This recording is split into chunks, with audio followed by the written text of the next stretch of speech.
Thank you for joining me today. In about 20 years, people will look back and say, where were you during the digital gold rush? And if you recognized it and you did something about it, you'll be rich. And if you recognized it and talked about it, you'll have good stories. And there'll be a lot of people that didn't recognize it, and they'll be wherever they are. And I'm going to spend my time this morning describing it to you, and hopefully you'll be one of the ones that get rich. So let's start. My clicker, okay. The investor's dilemma. Investors have a simple dilemma. How do you make money? And what does it mean to make money? Well, how do I outperform the cost of capital? If we look at the performance of a bunch of assets, and this is most assets over the last 14 years, what you can see is that, investing in a bunch of things don't even beat the CPI, but there are a number of things that will beat the CPI. I mean, your typical diversified portfolio, your stocks, your real estate, et cetera. But the question is, what's the real benchmark for an investor? And I don't think it's the CPI. The CPI is a very synthetic metric, which is cherry-picked by a bunch of government-paid economists in order to be the lowest possible measure of inflation. If things get too expensive, they throw it out of the CPI. A much better measure would be the monetary inflation rate, or the expansion of the M2 money supply. And it turns out that the expansion of the money supply very, very closely tracks the performance of the S&P index over 100 years. And when you think about it like that, what you realize is that when you invest your money in the S&P index, you're not making money. You're just not losing money. If you were rich 100 years ago and you held a diversified portfolio of stocks, you're still rich. If you bought a bunch of currency or bonds, you're poor. And you can see here over the past 4 years, the S&P or the monetary inflation rate looks like about 13%. And not many things beat that inflation rate. It's very, very difficult. In fact, if you're beating that hurdle, you probably beat it with big tech. You beat it with Apple and Amazon and Google and Facebook, because the best idea in the 21st century has been buy a big tech digital monopoly like a Meta or a Microsoft, somebody that's that everybody needs, nobody can stop. And if you bought it before people understood it, you're probably doing okay. And even after they understood it, you're probably okay. But diversification generally is selling the winner to buy the losers. If you diversified out of Amazon, you lost. If you diversified out of Apple, you lost. If you diversified out of Microsoft into any of the 100,000 other business software companies, you lost. And why is that? Because in the modern era, if you can establish a digital network which goes to 1 billion people, it's got such a crushing economic advantage that it's unlikely that anybody else is going to be able to catch up with it. And Microsoft is proving that today, so many years after it was founded. Now, the question is, what's the solution? Is Bitcoin the solution? Well, the last 4 years, Bitcoin's performance is 46%. It's totally crushing every other asset class and every other idea. And it's definitely beating the rate of monetary inflation. This is a chart put up by Bitwise yesterday. This is the last 14 years of Bitcoin. As you can see, the top performing assets, the top of the chart, Bitcoin is winning the investor Super Bowl 11 out of the last 14 years. If you're paying attention, you got to wonder, like, why is it winning? And is this a gimmick? Now, the advocates of Bitcoin, such as myself, who wear orange ties, we think that Bitcoin is the first perfect money. We think Bitcoin is paradigm shift. We think Bitcoin is the singularity where science collides with economics. We think you have to rethink economics. You have to rethink capital. You have to rethink money. You have to rethink business. You have to rethink corporate finance. That's what we think. And that's why we're winning. We think there's a fundamental technology shift here. There's a fundamental paradigm shift here. And we think we're going to keep winning. We think Bitcoin is digital gold. We think it has all of the virtues of sound money, none of the vices of physical gold, which was that barbaric relic. There's a lot of problems with gold. We think that Satoshi got rid of, engineered out all of the problems and just kept the good stuff. That's what we think. What do the skeptics think? Skeptics of Bitcoin think it's too good to be true. It's money for criminals. There's no use case. It's too volatile. It's backed by nothing. The government's going to ban it. It's going to be obsolete by the next yo-yo coin, or it's going to be hacked. And we hear this over and over and over and over again.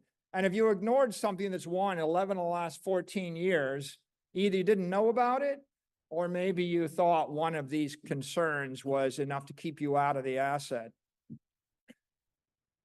In my experience, everyone is against Bitcoin before they're for Bitcoin, including me. In my journey from skeptic to believer, this is my public utterance on December 18th, 2013. Bitcoin's days are numbered. It's just a matter of time before it suffers the same fate as online gambling. Government's going to ban it. This is what by the way, that's what I thought when Bitcoin was about $100 a share, or $100 a Bitcoin. When Bitcoin was $10,000 a Bitcoin, 100x later, this is what I thought. Oh my God, I have seen the light.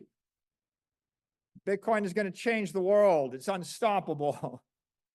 It's growing exponentially smarter, faster, and stronger. Now, this is the Bitcoin journey. And everybody goes through this journey.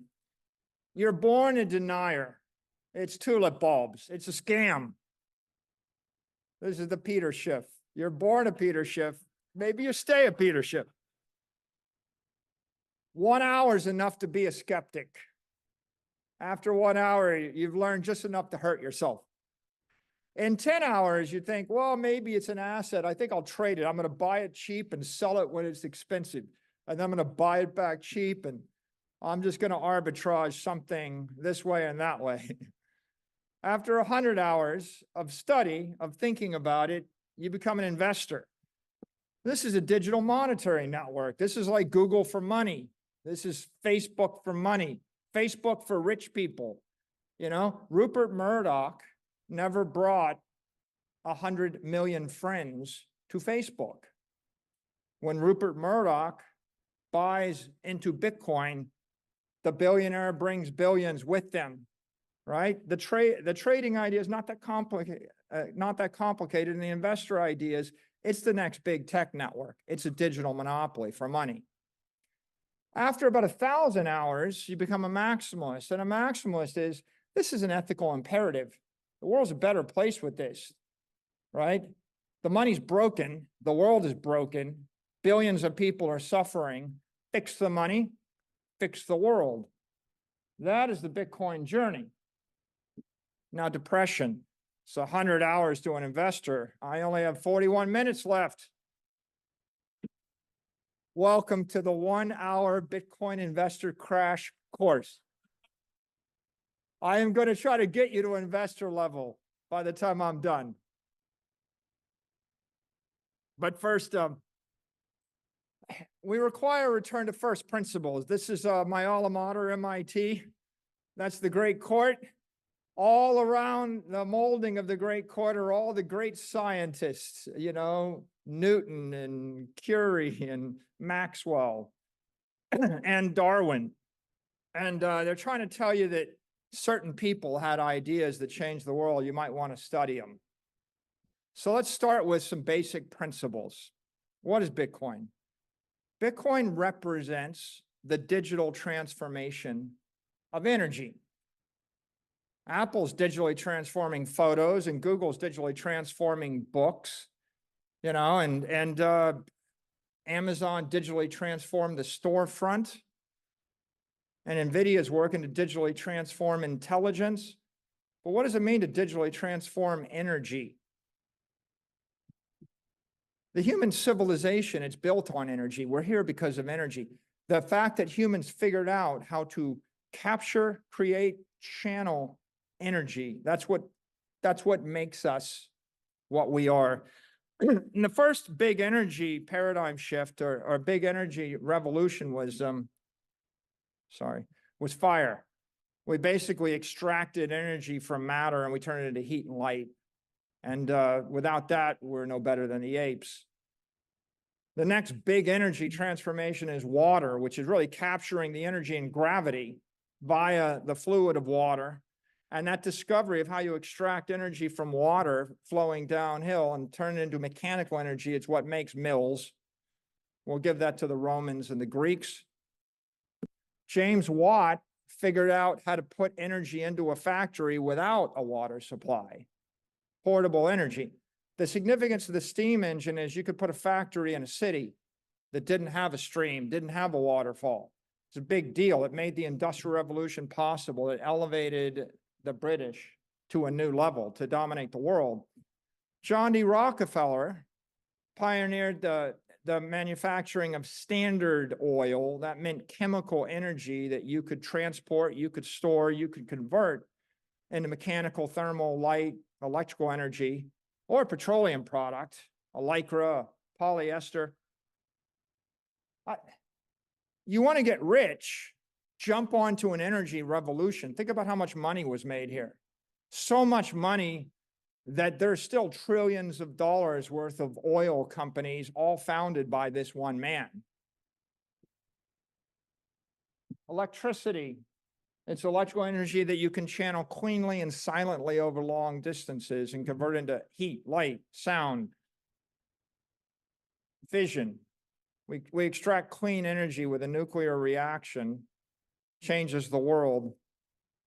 Now, by the way, a little aside,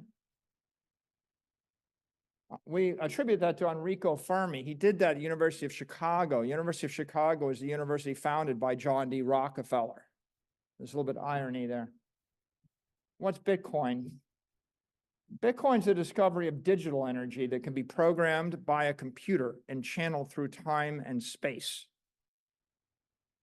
Okay, that's a lot to wrap your head around. There's a lot of applications with digital energy. What does it mean? It means something conservative. It means that I've got $1 billion worth of something and I can move it anywhere else in the universe or hold it for 1,000 years and it's still something, right? We haven't figured out how to do that until Satoshi. What's the most lucrative application of digital energy? It's the digital transformation of capital.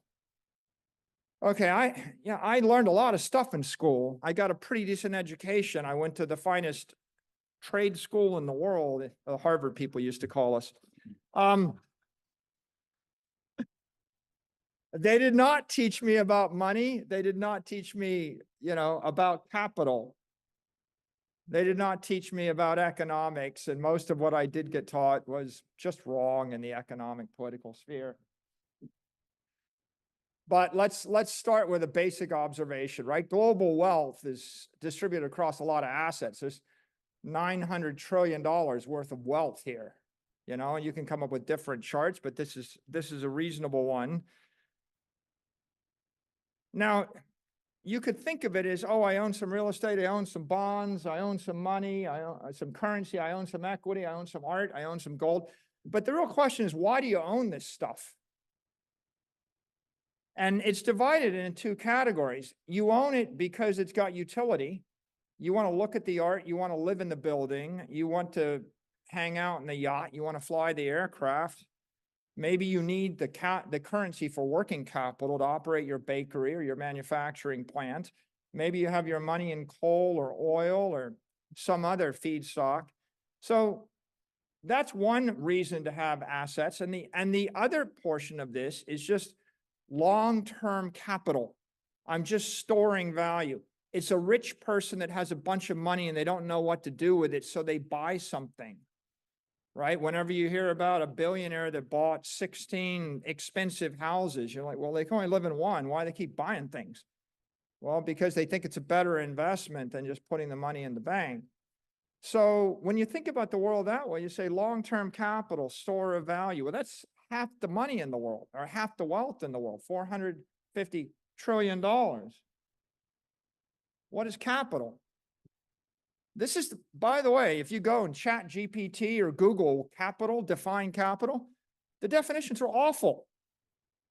You know, I feel like you go back 300 years, they had a better idea of what capital was than if you look at the world today. Nobody thinks about capital, right? Not since 1971, so you'll find really awful definitions of capital.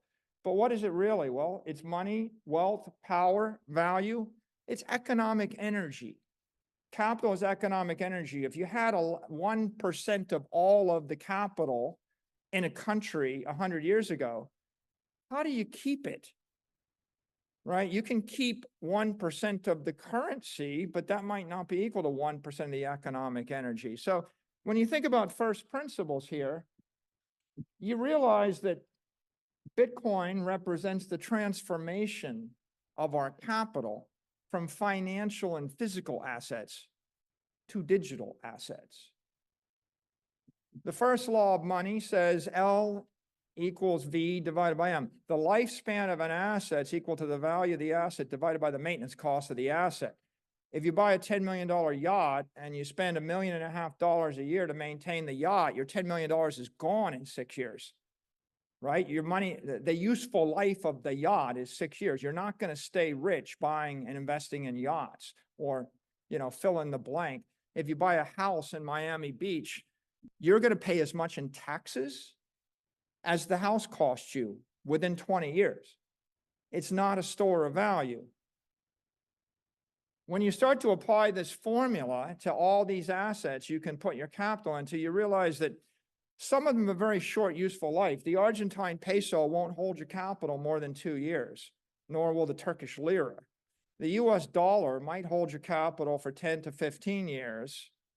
You invest in stocks, maybe 25, bonds, not more than 30, diversified mutual fund, the S&P index, you're still getting diluted by that. So all of these financial assets have a useful life, 10, 20, 30 years. And why? Because of all these risk factors. This morning, the news is Apple gets a $14 billion tax bill. Oops. The next news is Google gets fined $2.5 billion by the EU. Oops. Torts, taxes, war, crime. Oops, maybe there's a tariff that's going to interfere with your trade. Think about all the risk factors when you're buying a financial asset. Hyperinflation, right? Maybe you suffer from a new regulation. Oh, it's just illegal to do what you do. Oops. You know, if you invest in a stock and read the 10K, there's 20 pages of these risk factors. I am an expert on these risk factors. We came public in '98. Our company must have published hundreds and hundreds of pages of risk factors. So there must be hundreds of thousands, maybe millions of pages of SEC filings on risk factors. This is the dilemma of storing your capital and equity if you're an investor. So what wealthy families do, they run to physical assets.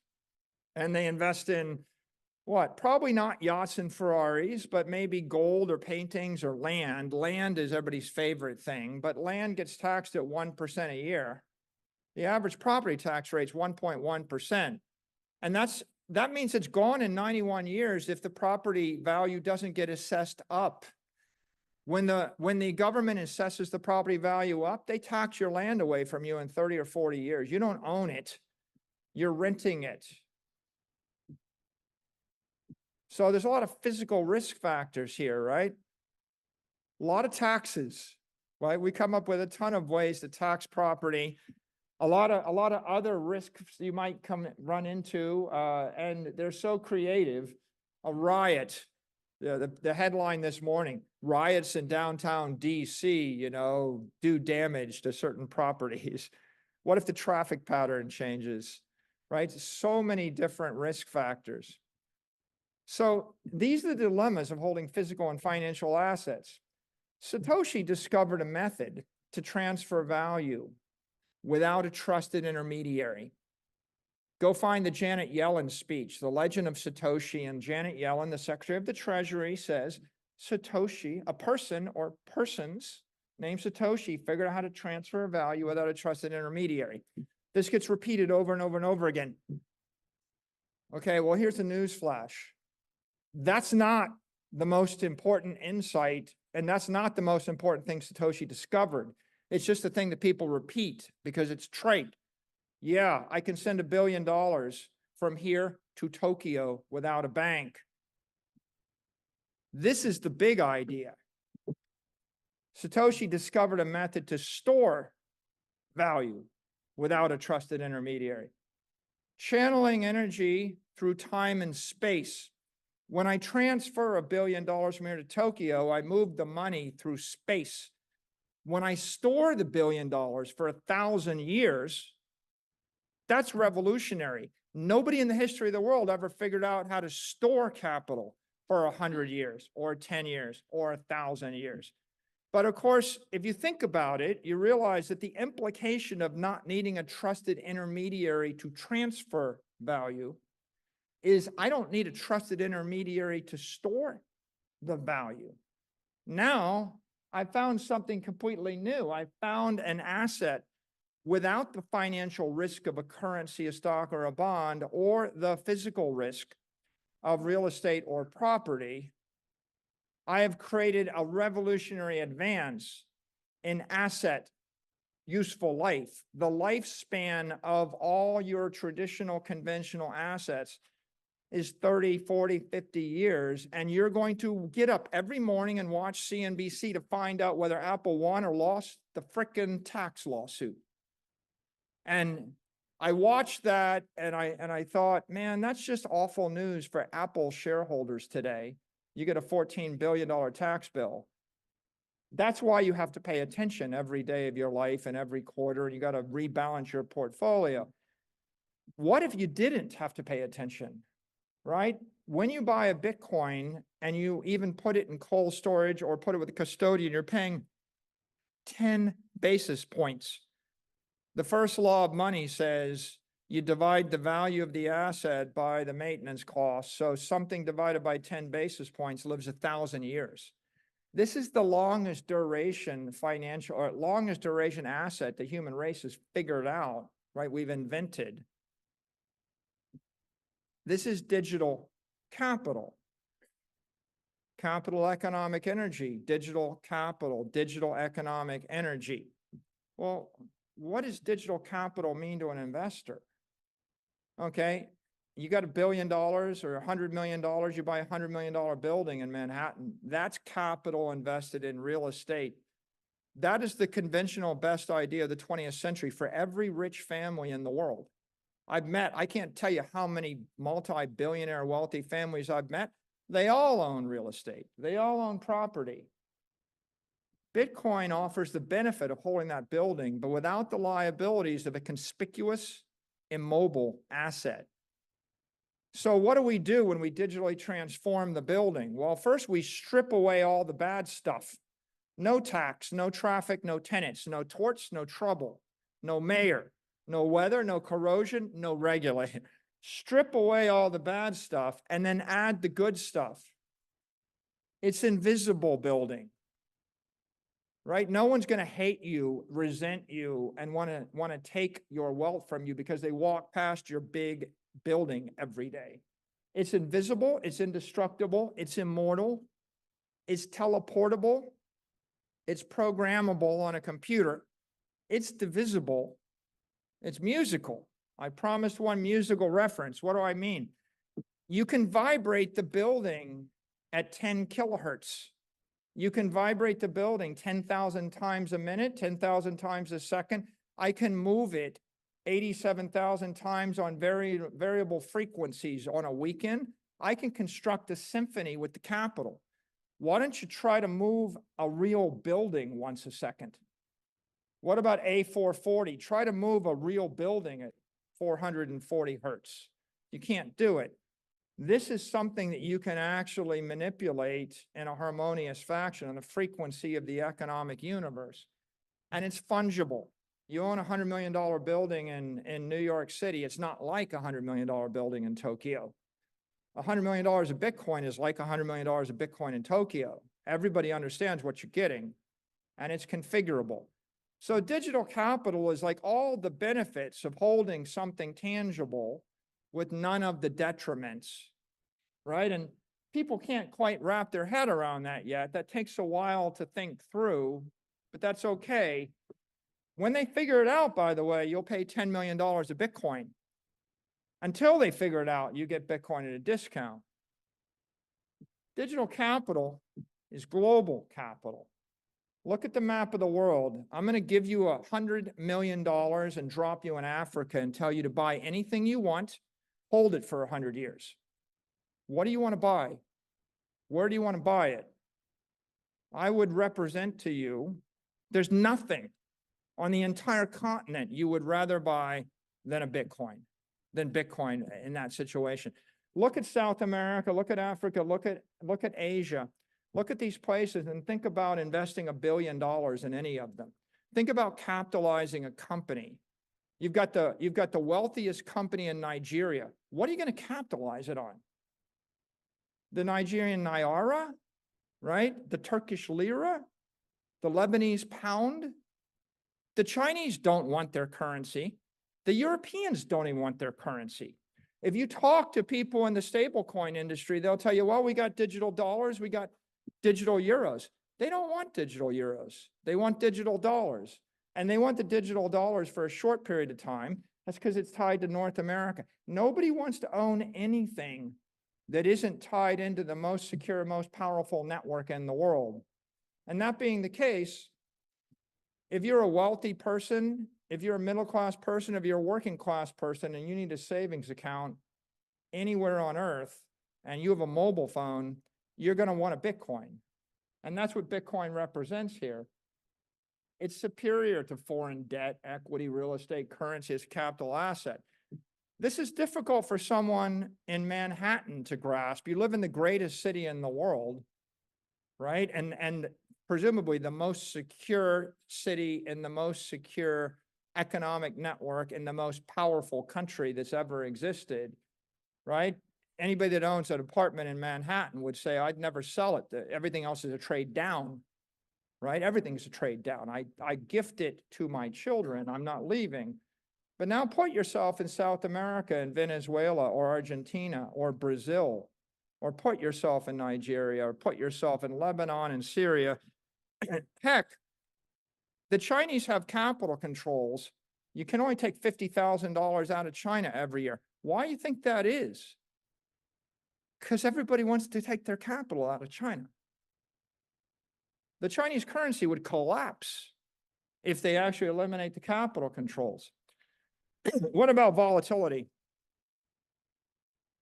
Everybody talks about volatility. Well, why is it volatile? Well, it's volatile because anyone, anywhere can trade it, because it's useful.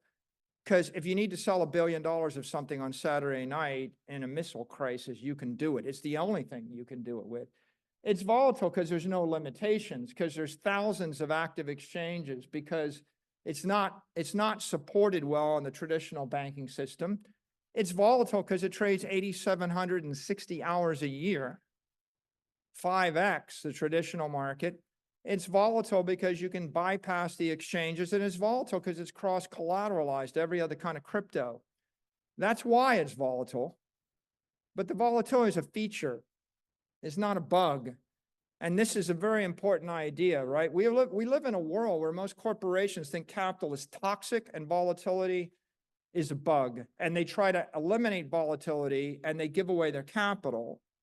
And I'm here to say volatility is vitality, it's life, and you should keep your capital, right? The volatility represents the advantage of Bitcoin. For investors, it's going to drive superior returns over the long term. For traders, it gives you a superior yield in the near term. For financiers, it's a superior opportunity to securitize that asset. And for analysts, it's just superior interest. There's always something going on. What about performance? everyone is searching for an asset uncorrelated to the S&P 500 with higher returns on a risk-adjusted basis, right? This is the holy grail of portfolio theory. Well, you can reason from first principles. Let's just think about it. Bitcoin's an asset without counterparty risk. It doesn't give you risk facing a competitor, a country, a corporation, a creditor, a culture, a currency. All these other assets have a certain risk facing one of these elements. So from first principles, you can conclude this thing is and should be and will be uncorrelated. But you don't have to use first principles. This is Fidelity's analytics, right? So this is published. Bitcoin has the highest Sharpe ratio. Therefore, it has the highest risk-adjusted return. And you can see the correlation to the S&P. It's not correlated to the S&P. So either you reason from first principles or you look backwards at the statistics. And some people learn from studying data and some people, think about it. I mean, the problem with looking backwards is when Godzilla arrives to the playground, all of your statistical models of historic performance of kids, playing in the playground, they're all out the window, right? I mean, I can change the world by bringing extraordinary new energy and power into it. But that being the case, the statistics say it is the uncorrelated asset with the best performance. Well, let's look at this chart. This is 5 years since MicroStrategy adopted the Bitcoin standard. Bitcoin's up 46%. The S&P is up 13%. So what you see is conventional cost of capital is 13%. Digital cost of capital is 46%. What's the safest investment? Bonds, minus 4% a year. The government requires banks capitalize with bonds. Oops.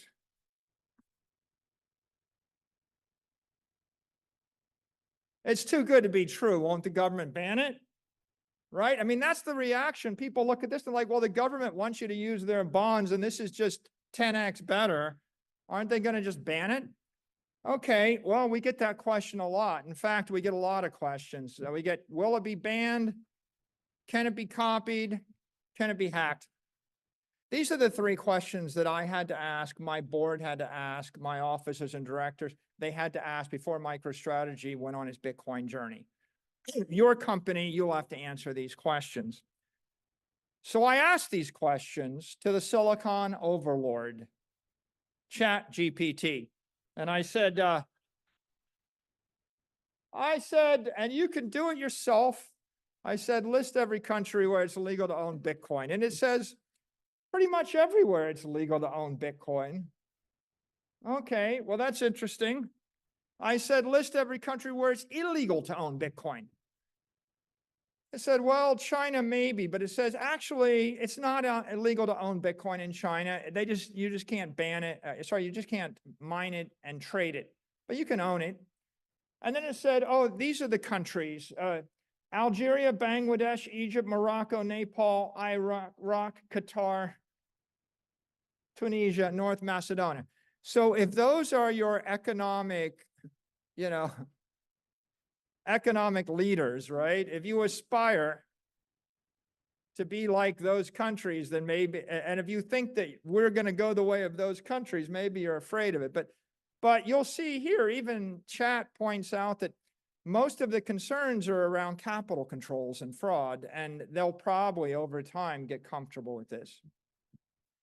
I asked, has Bitcoin ever been hacked? And it says, no, it's never been hacked. The network has never been hacked. All the things you think are hacks are really just exchanges failing. Like, Mt. Gox, a lot of banks that gave you mortgages on real estate and the bank failed, but that doesn't mean the real estate's gone. The real estate's still there. The building's still there. So, no, it's never been hacked. Has it been copied? Yeah, it's been copied a few times. Bitcoin Satoshi Vision, Bitcoin Cash, Bitcoin Gold. That's interesting. Well, what happened? How'd they perform? Well, none of these forks have come close to Bitcoin's success. They've all failed. That's the polite way of chat telling you they failed. But here's the actual chart. This is what Bitcoin Cash does against Bitcoin. It collapses. Bitcoin Gold collapses. Litecoin collapses. Satoshi Vision collapses. Dogecoin, you can see when Elon went on Saturday Night Live, there's the spike. Since then, collapses. Ethereum collapsing, right? So yeah, it's been copied. It's been copied 4 million times. They're all losing. I asked chat why institutional investors should allocate to Bitcoin. This is what it said. Diversification, inflation hedge, growth potential, digital gold narrative. Reasonable.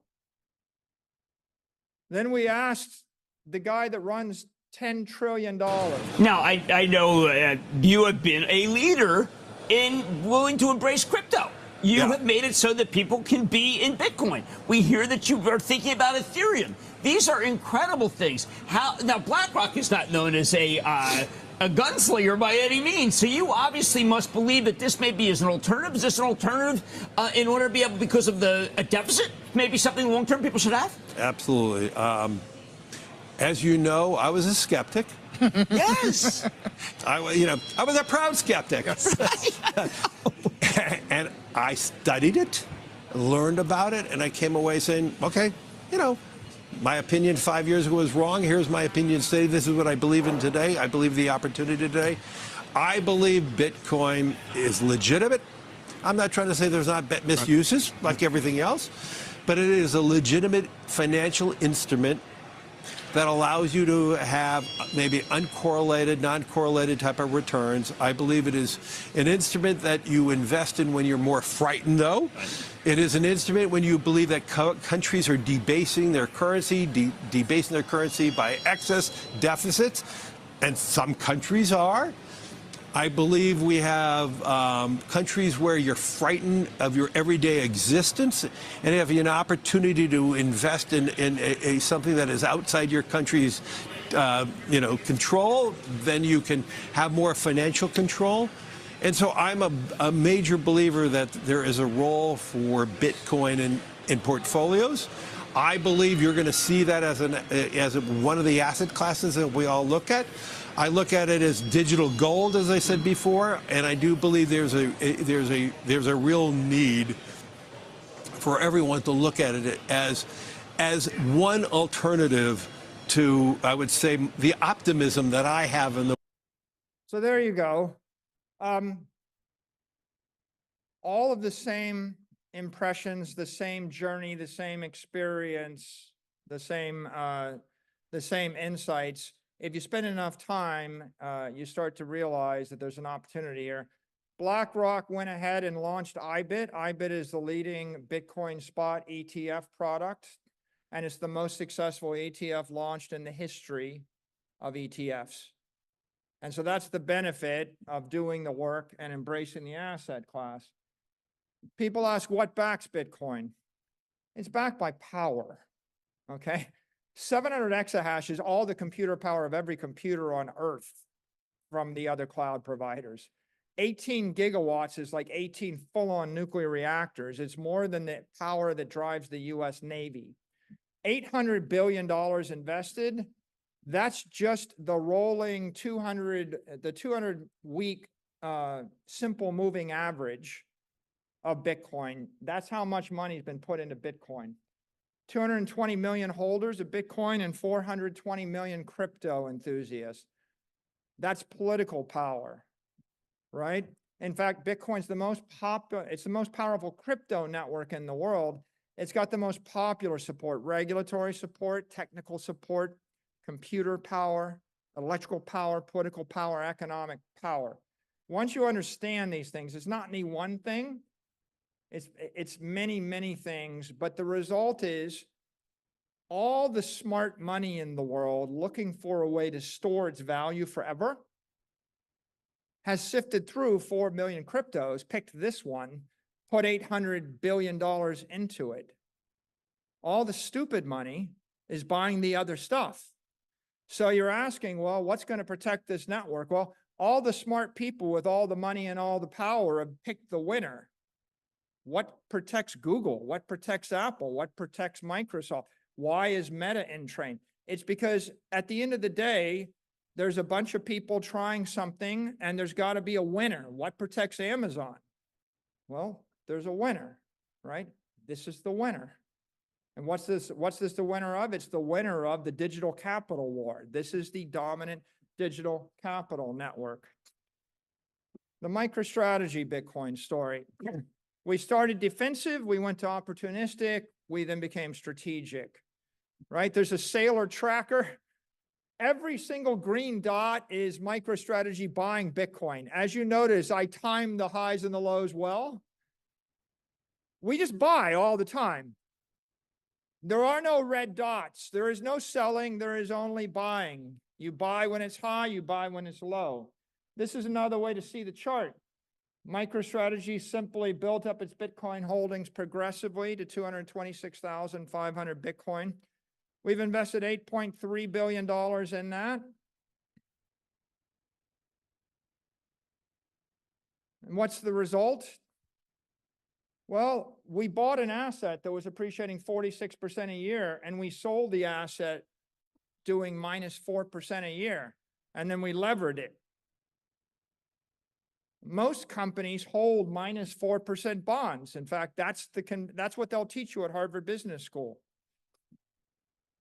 Okay, what happened? Well, this is as of yesterday. As of close of market yesterday, MicroStrategy stock's up 910%. The best performing stock in the S&P 500 is NVIDIA, up 854%. MicroStrategy beats every single stock in the S&P 500, crushes them, right? What's the second, what else do you know? Look at Tesla, Google, Apple, Microsoft. Those are all digital monopolies. That's what you get. So what's the secret here? Well, the secret is simple. You take an asset up 376% and you lever it and securitize it. If you can borrow $1 billion at 0% interest and buy Bitcoin with it, I mean, you tell me, is there any idea that you have that you wouldn't borrow money for $1 billion of money at 0% interest, no recourse, no covenants for 7 years and buy that thing? What's the return on that? Right? If you just bought the S&P index with zero cost money, you would have done okay. So MicroStrategy levers Bitcoin. Look at Bitcoin versus the S&P, and you can see the cost of being conventional versus the cost of the opportunity of the digital transformation. And I will say, for the most part, it's impossible for your company to beat the Magnificent Seven. You're not going to beat Apple and Microsoft and Meta with any conventional strategy. You're going to have to think different. Just like Steve Jobs said, think different. That's another way to look at the top 10 performing stocks in the S&P. And you see even the number 9 performing stock is only doing up 300%. It's really hard. And that's because they're using their P&L to do the heavy lifting instead of their balance sheet. What we're looking at is the birth of an asset class, right? Bitcoin's evolving from idealist institutions, right? The first years were the idealist crypto cowboy years. We just went through the crazy years. Now we're in the era of institutional adoption. And then there's a point looming on the horizon we call point 99 in the year 2034. What is that?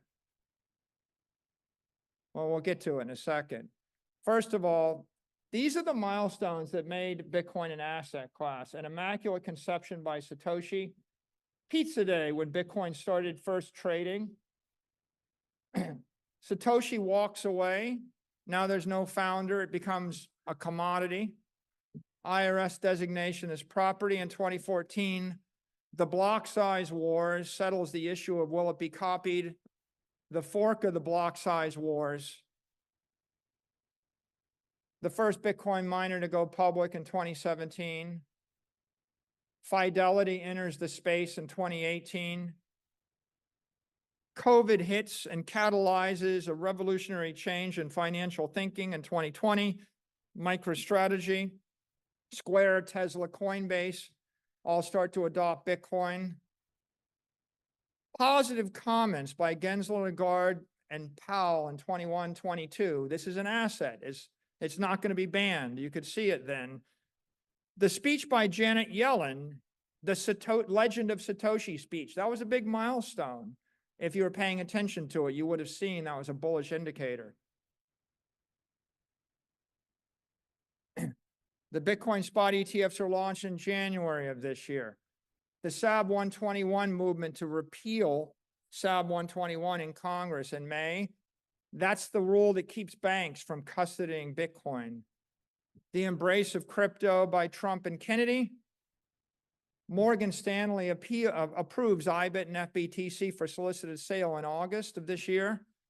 Fair value accounting for Bitcoin takes place in January of 2025. This is driving the digital transformation of the capital markets. The digital future is faster, it's smarter, it's stronger. We don't want 19th century speed or 20th century speed, right? Bars of gold settle in T+1 year. It takes a year to settle. No one's got a year. So we went to stocks and bonds. They took a week to settle in 1970 and 80. Eventually they got down to a day. Bitcoin settles in an hour. I can move $10 billion in an hour. But that's just the beginning, because we're going from someone, somewhere, sometime can settle in a day to a week to anyone, anywhere, anytime can settle any amount of money in an hour. But Bitcoin's an open digital protocol. And what that means is it's going to improve exponentially faster, stronger, smarter. Now think about T+1 minute, because that's what you can do when you start to embrace the open protocol. And on the Lightning Network, T+1 second. But really, we're headed toward a world where we're going to settle T+1 millisecond. So you can see here, gold was never going to work in the 20th century. And you can see why T+1 day for a few people is never going to work for the digital future. And that takes us to the digital gold rush. Today, there's 19.7 million Bitcoin. In 2034, there'll be 20.8 million Bitcoin. You've got 10 years. That's the gold rush. We're headed toward a point when 99% of all the Bitcoin is mined. That's the point of absolute scarcity. The last 200,000 Bitcoin come out over 106 years. What does that mean? There's going to be reflexive price shock at 0.99. At 0.99, and you've only got 3,759 days, that's all you have. There's only 1,145,000 Bitcoin for sale. At today's price, it's $74 billion.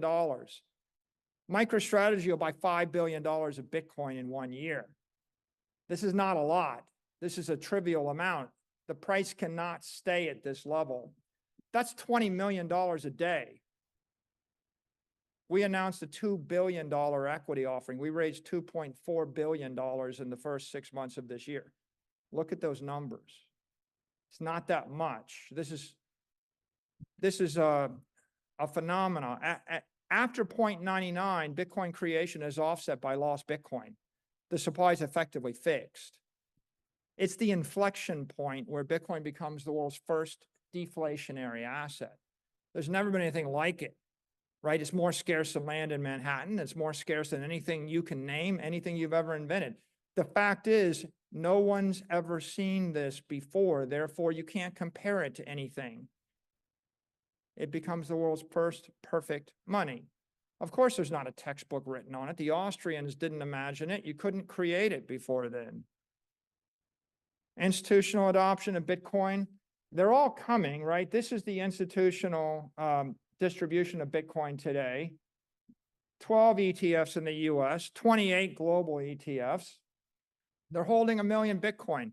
Every one of them is solving a custody, and a compliance issue. There's 27 publicly traded Bitcoin miners. There's 28 public companies with Bitcoin. There's all sorts of derivatives.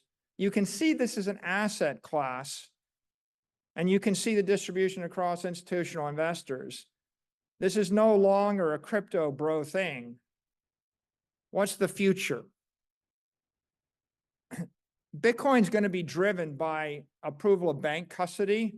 That's going to be profound when you can buy, sell, and hold Bitcoin at a JP Morgan or a Bank of America. And that'll come sometime over the next 4 years. Approval of in-kind creation, a digital assets framework. Artificial intelligence is going to drive profound increase in equity values and capital, which is going to flow into Bitcoin. It's happening. No one can stop it. The issuance of sovereign debt is going to drive Bitcoin, right? I mean, we don't have to worry about the government's not borrowing money, right? It's going to happen. Integration with big tech is going to drive Bitcoin. Okay, awareness and chaos, they're going to drive Bitcoin. So this is coming. There's an open source model called Bitcoin 24. You can just Google Bitcoin 24. It's uploaded to GitHub. It's a 21-year macro model. It allows you to forecast all of these asset classes and Bitcoin and crank in all your own assumptions. My assumptions, I actually see a base case, which is Bitcoin grows from 0.1% of the assets to 7% of the assets of the world. A 29% ARR. Eventually, we're at $13 million per Bitcoin, right? And the model spits out these kind of distributions and these kind of ARRs. This is the world in 21 years. It doesn't look that different than the world today. It's just that Bitcoin now is digital capital. It's still not as big as equity. It just happens to be a global monetary index for people that don't want to take equity risk or real estate risk. Bitcoin Cyber Manhattan. Imagine a city in cyberspace, 276 blocks wide, 276 blocks high, 276 blocks deep. You buy a block, that's a Bitcoin. Buy 276 blocks, you got a boulevard. They're not making anymore, so it might make sense just to get some in case it catches on. A quote by Satoshi Nakamoto, January 17th, 2009, 14 days after the launch of the network. It had no value. You have more information, but the dynamic is stronger. The trend is clear, right? The value proposition is keep your money forever or get rich, right? It's a very clear value proposition to everybody on earth, digital capital. You're a capitalist, there's a digital transformation in the capital markets. So I would invite you to investigate further if this is interesting to you. And thank you for your time today.